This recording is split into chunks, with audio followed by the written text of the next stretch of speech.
ಬೀದರ್ ಜಿಲ್ಲೆಯ ಚಿಟಗುಪ್ಪ ಪಟ್ಟಣದ doctor Ambedkar metric ಪೂರ್ವ ಬಾಲಕಿಯರ ವಸತಿ ನಿಲಯದಲ್ಲಿ ಅಸ್ಪಷ್ಟ ಆಕೃತಿ ಕಾಣಿಸಿಕೊಂಡಿದೆ ಎಂಬ ಆತಂಕದ ಹಿನ್ನೆಲೆಯಲ್ಲಿ ಗೊಂದಲದ ಪರಿಸ್ಥಿತಿ ನಿರ್ಮಾಣವಾಯಿತು. ಆಕಸ್ಮಿಕವಾಗಿ ವಿದ್ಯಾರ್ಥಿನಿಯರು ಅಳುತ್ತಾ ಕಿರುಚಾಡುತ್ತಿದ್ದ ದೃಶ್ಯವನ್ನ ಕಂಡು ಬಡಾವಣೆಯ ಜನರು ಹಾರಿದ ಘಟನೆ ಜರುಗಿದೆ. ಘಟನೆಯ ವೇಳೆ ವಾರ್ಡನ್ ಸ್ಥಳದಲ್ಲಿರಲಿಲ್ಲ ಎಂದು ತಿಳಿದು ಬಂದಿದೆ. ಮಹಿಳಾ ಕಾವಲುಗಾರರು ಪ್ರತಿದಿನದಂತೆ ಮಕ್ಕಳನ್ನ ಹೊರ ಹೋಗದಂತೆ ಬೀಗ ಹಾಕಿದ್ದರಿಂದ ಭಯ ಮತ್ತಷ್ಟು ಹೆಚ್ಚಾಯಿತು ಎನ್ನಲಾಗಿದೆ. ವಿಷಯ ತಿಳಿದ ಸ್ಥಳೀಯರು ತಕ್ಷಣ ಪಿಎಸ್ಐಗೆ ಮಾಹಿತಿ ನೀಡಿದರು. ಸ್ಥಳಕ್ಕೆ ಧಾವಿಸಿದ ಪಿಎಸ್ಐ ಮಕ್ಕಳನ್ನ ಹೊರತೆಗೆದು ಸಾಂತ್ವನ ಹೇಳಿ ಸಹಜ ಸ್ಥಿತಿಗೆ ತರುವಲ್ಲಿ ಹರಸಾಹಸ ಪಟ್ಟಿದ್ದಾರೆ.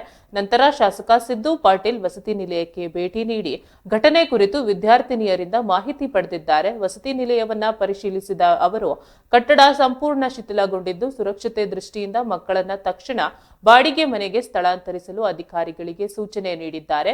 ಹೊಸ ವಸತಿ ನಿಲಯ ನಿರ್ಮಾಣಕ್ಕಾಗಿ ಸರ್ಕಾರಕ್ಕೆ ಪ್ರಸ್ತಾವನೆ ಸಲ್ಲಿಸಲಾಗುವುದು ಎಂದು ಶಾಸಕ ಸಿದ್ದು ಪಾಟೀಲ್ ತಿಳಿಸಿದ್ದಾರೆ. ಹೆಣ್ಮಕ್ಳು ಬಾತ್ರೂಮ್ ತಟ್ಟಿಲ್ಲ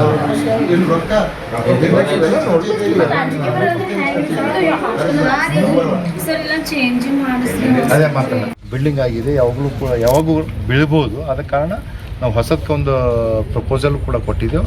ಅದು ಶೀಘ್ರ ಆಗ್ತೂ ಇಲ್ಲ. ನಮ್ಮ KKR-DBನ ಅನುದಾನದಲ್ಲಿ ಈ ಒಂದು ಹಳೆ ಬಿಲ್ಡಿಂಗ್ ಡೆಮಾಲಿಷ್ ಮಾಡಿ ಹೊಸ ಬಿಲ್ಡಿಂಗ್ ಮಾಡಿ ನಮ್ಮ ಎಲ್ಲ ಮಕ್ಕಳಿಗೆ ಉಪಯೋಗ ಆಗ್ಬೇಕಂತ ಮಾಡಿಸ್ಕೊಡ್ಬೇಕು. ಆಗ್ಬೇಡ್ದು ಗೊತ್ತಾಗ್ತಲ್ಲ. ಊಟದ ಏನಾರ ಸಮಸ್ಯೆ ಅದೇನು, ರಾತ್ರಿ ಮಲ್ಕೊಳ್ಳೋದ್ರ ಏನಾರ ಸಮಸ್ಯೆ ಅದೇನು, ನೀರಿನ ಸಮಸ್ಯೆ ಅದೇನು, ರಾತ್ರಿ ಯಾಕೆ ಅಂಜಿಕೆ ಉಂಟದ, ಸಣ್ಣ ಮಕ್ಕಳು ಇರ್ತೀರಿ, ಇವೆಲ್ಲ ಇರ್ತದ.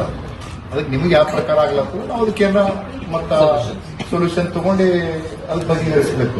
ಮತ್ತೆ ನೀವು ನೋಡಿ ನೀವು ಅಂಜಿಕೆ ಇಟ್ಕೊಂಡು ನೀವು ಕೂತ್ರು ಅಂತಂದ್ರೆ ಯಾರಿಗೆ ಗೊತ್ತಾಗ್ತದ? ಈಗ ನಿಂದ್ರ ಸುಮ್ಮನೆ ಅಷ್ಟು ಮಂದಿ ಕಿಸ್ಸಾಡ್ಕೊಂಡು ಹೋಗಿ ಅಲ್ಲಿ ಗುಡಿ ಮಕ್ಕೊಂಡಿಲ್ಲ. ಕರೆಕ್ಟದ? ಏನಾರ ಆಗ್ಯದ ಅಂತ ಹೇಳಿ ಹೋದ್ರಿ, ಇಲ್ಲೋದಿಗೆ ಏನೂ ಆಗ್ತಿಲ್ಲ ಅಂದ್ರೆ ಇಲ್ಲೇ ಮಲ್ಕೋತೀರಿ. ಆಗಿತ್ತಲ್ಲ, ಅದಕ್ಕೇನಾಗ್ಲತ್ತದ? ಮಕ್ಕಳು ಇವರೆಲ್ಲ ಬಂದ್ರು, ಆಜು ಬಾಜು ಬಡಾವಣೆದವ್ರು ಬಂದ್ರು. ಹಾಸ್ಟೆಲ್ ನಲ್ಲಿ ವಾರ್ಡನ್ ಅಂತ ಒಬ್ರು ಇರ್ತಾರೆ.